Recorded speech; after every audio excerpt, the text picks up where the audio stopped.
I didn't actually officially talk to my parents about it until year 11 or something, and at this point, this was when I had a boyfriend.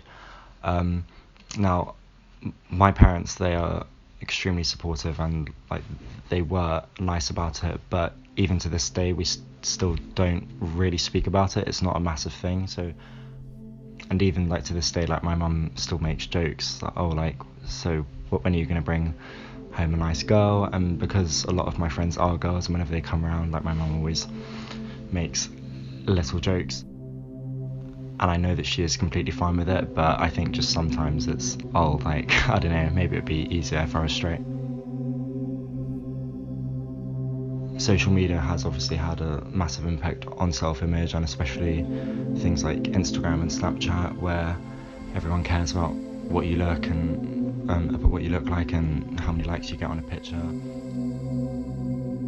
Especially in the gay community, because I don't know, gay people are seen in a certain way and caring about self-image and the way they look a lot more than other people. I think that there's even more competition, and especially because there's almost fewer of us, it's almost like who can be the best online, which isn't particularly great.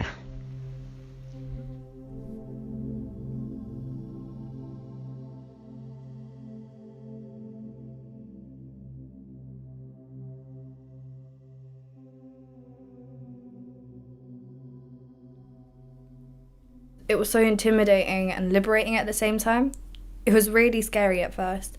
I mean, going through the process of self-acceptance and dealing with the fact that I won't ever be accepted by someone like my family was hard. I study art and want to be a successful artist when I'm older.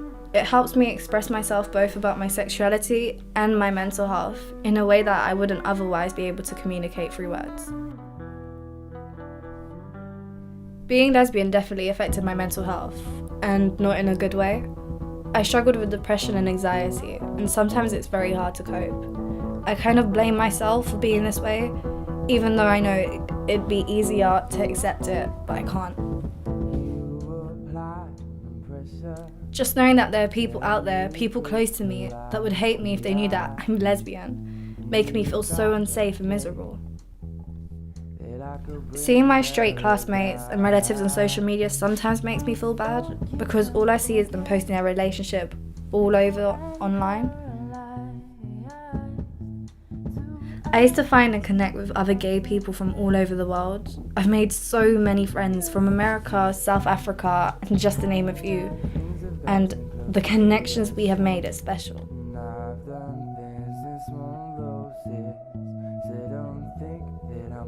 My mum said, like as soon as I learned how to talk, I would start saying things like I'm a boy. So I think really it's been something that I've been aware of, but I didn't actually know that transgender men was a thing until like my mid-20s. I knew that transgender women was a thing, because they're more present in media, often in really negative ways as well. But I didn't really know there was an equivalent, you know. So I just assumed that all cis women wanted to be men.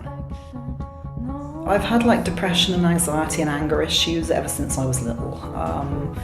I really felt like there wasn't anywhere for me in society, and I wouldn't fit anywhere, I wouldn't belong anywhere, I couldn't make any friends.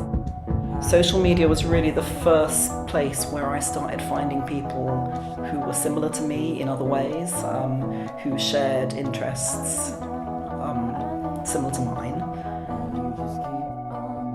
I think really if it wasn't for social media, if it wasn't for the internet, I think I probably would have killed myself a long time ago, because I would have thought that there was no one in the world like me at all. For me at least, my problems can sometimes feel really terrible and really confusing and really difficult, and then getting someone else's feedback on them, they'll say, oh no, that's not such a big deal after, it's just this, that and the other. And having heard other people's opinions, I can see where my issues aren't as bad, So yeah, I think sometimes like social media can be a handy way of getting other people's input on things.